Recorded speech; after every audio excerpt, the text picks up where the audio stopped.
Assalamualaikum warahmatullahi wabarakatuh. Oke teman-teman, perkenalkan kami dari kelompok 5 yang beranggotakan 2 orang. Saya sendiri Desti Sri Sunario dengan NIM 215130007 dan teman saya Naila Nisa Saliha dengan NIM 21516024. Untuk mempersingkat waktu, mari kita langsung buka ke pembahasan yang pertama yang akan dijelaskan oleh rekan saya Naila. Kepada Naila saya persilahkan. Bismillahirrahmanirrahim. Terima kasih kepada moderator yang telah mempersilahkan saya untuk menjelaskan materi tentang karakteristik perkembangan pada remaja. Nah, sebelum lebih jauh, mari kita bahas dulu mengenai pengertian remaja. Nah, remaja itu bisa diartikan yang berasal dari kata adolescere yang artinya itu tumbuh atau tumbuh untuk mencapai kematangan. Nah, secara psikologis, remaja itu merupakan suatu usia di mana anak tidak merasa berada di bawah tingkat yang lebih tua, melainkan merasa yang sama atau paling tidak sejajar.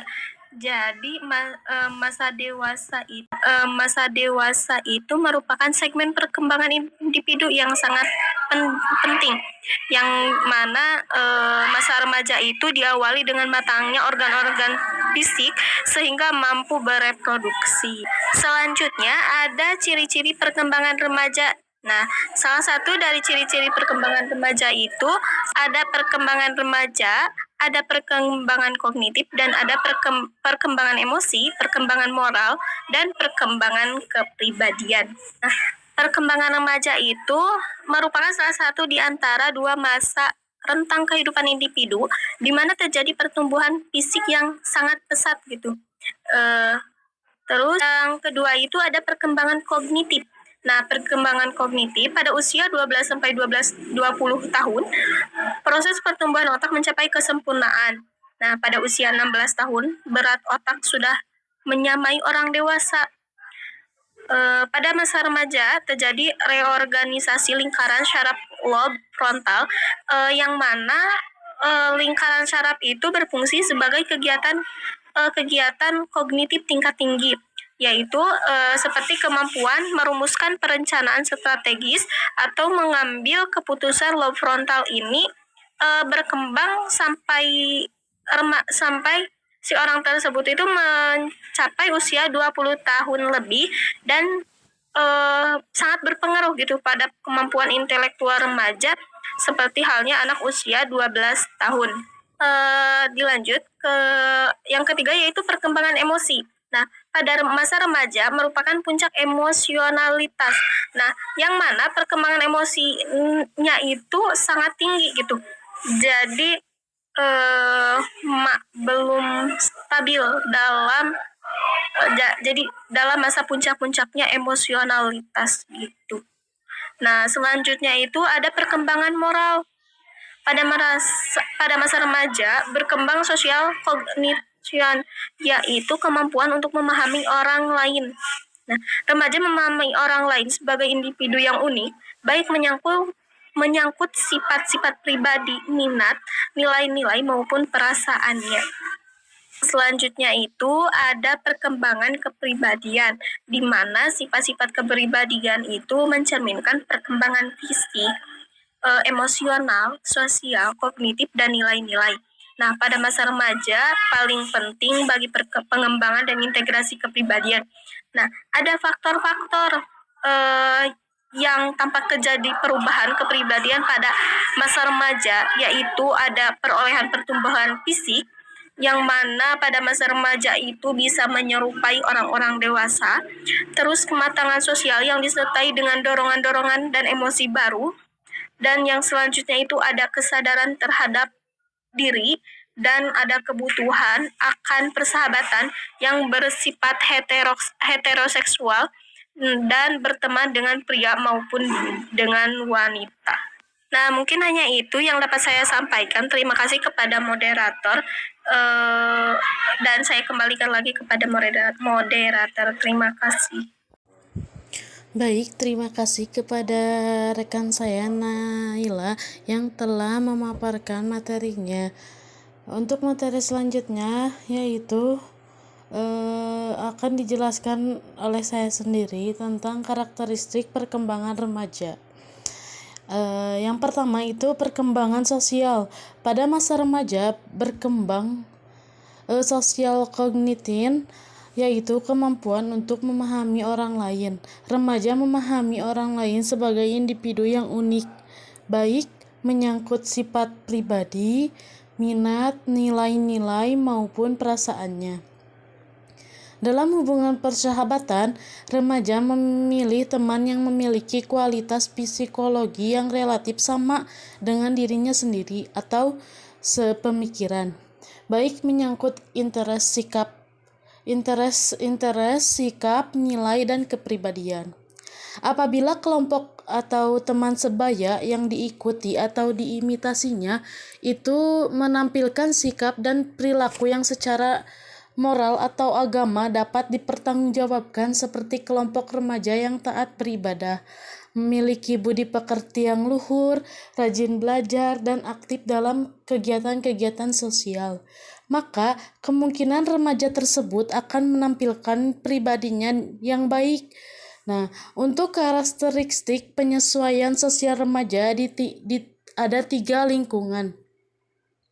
Yang pertama itu ada lingkungan sekolah, yang kedua lingkungan masyarakat, dan yang ketiga itu lingkungan keluarga. Nah, untuk selanjutnya, yang B, perkembangan kepribadian. Kepribadian merupakan sistem yang dinamis dari sikap-sikap dan kebiasaan yang menghasilkan tingkat konsistensi respon individu yang beragam. Masa remaja merupakan saat perkembangan identiti merupakan isu sentral pada remaja yang memberikan dasar bagi masa dewasa. Dapat juga dikatakan sebagai aspek sentral bagi kepribadian yang sehat yang merefleksikan kesadaran diri maupun mengidentifikasi orang lain dan mempelajari tujuan-tujuan agar dapat berpartisipasi dalam kebudayaan. Oke, yang selanjutnya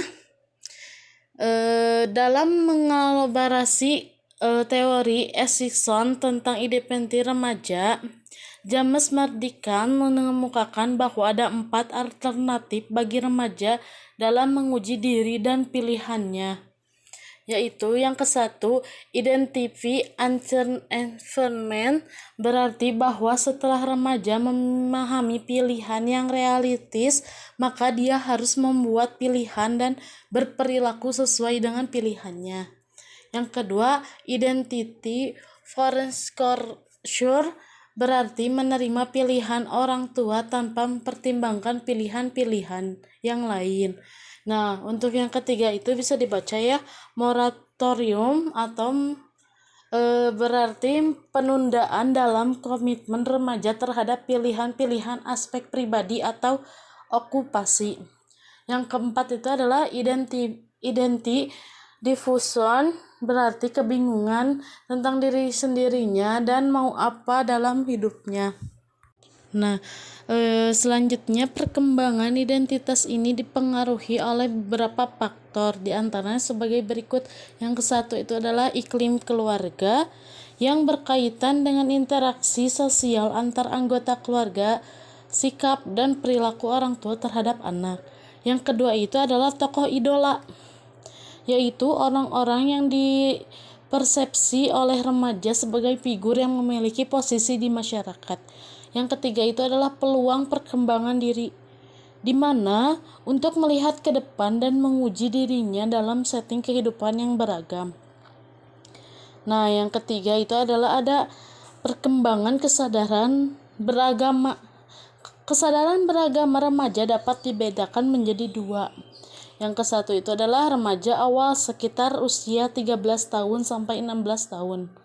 Nah, pada masa ini terjadi perubahan jasmani yang cepat sehingga memungkinkan terjadinya kegoncangan emosi kecemasan, dan kekhawatiran.